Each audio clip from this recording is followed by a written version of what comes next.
Welcome back to the Tahoe Real Estate Show. We're joined now with Adam Spicer, attorney at law here in Lake Tahoe. Hi, Adam, Pete. Good to see you. thanks for taking time to join us. No problem. So, Adam, it's a real estate show. A lot of people have a lot of money invested in second homes.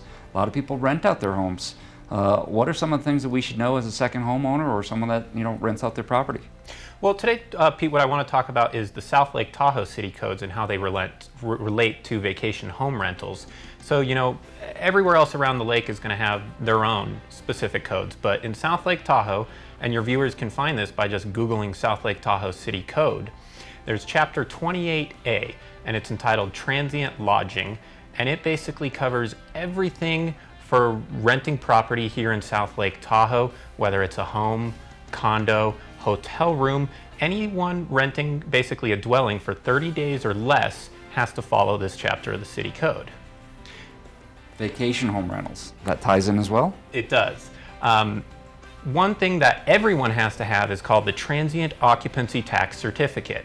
The city knows that lodging is big business here and they want their share. So in order to be renting, you have to have this Transient Occupancy Tax Certificate and basically pay your tax to the city and you'll get that certificate. If you're a vacation home owner, you need to be concerned with Article 13 of the chapter I was just discussing entitled Vacation Home Rentals. And you're required to get a vacation home rental permit. Now, the way the city ensures you're paying your taxes is in order to get that permit, you have to get the tax certificate. In order to get the certificate, you have to pay your taxes. I see. So that's how the city catches up with you there. Now, the city has a bunch of rules relating to vacation home rentals as well, and that's all in that same article of the chapter on transient lodging. Some specific rules relating to vacation home rentals that I think your viewers would be concerned with, Pete, are you have to have a contact person for the property available 24/7, and they have to be within 30 miles of the city. So if you're a Bay Area second homeowner up here, you need someone listed with the city that's within 30 miles. It can be the owner, it can be a friend of yours, it can be your neighbor, it can be an agent or a manager. Someone has to be available.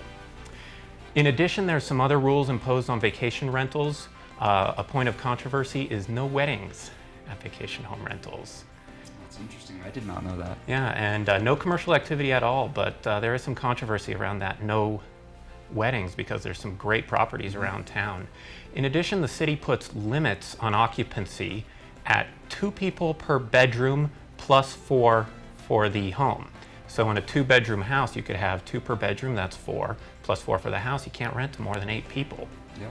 They also limit the number of cars you can have, and they do that by saying you have to have parking spots that are 9 feet wide.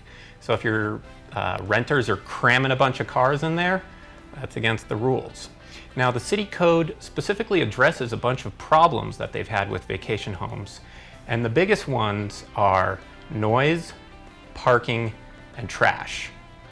And the city basically has a whole penalty and violation structure. A violation can also mean renting your home without the proper permit or tax certificate. They have a whole violation structure set up. Penalties can include fines or suspension or revocation of your vacation home rental permit. So if there's excessive problems with noise, parking, trash, you may lose the ability to properly and legally rent your home here in South Lake Tahoe. Sounds like it's best to consult an expert such as yourself. If people want more information, how do they get a hold of you? I'm at 2717 Lake Tahoe Boulevard. The best way is call me 530-539-4130. And one thing I wanted to add, in addition to the city regulations, if you're part of a homeowners association, there may be separate rules there as well. There are, and those you should have in your CC&Rs. CC&Rs. All right. So definitely consult those as well as the city code.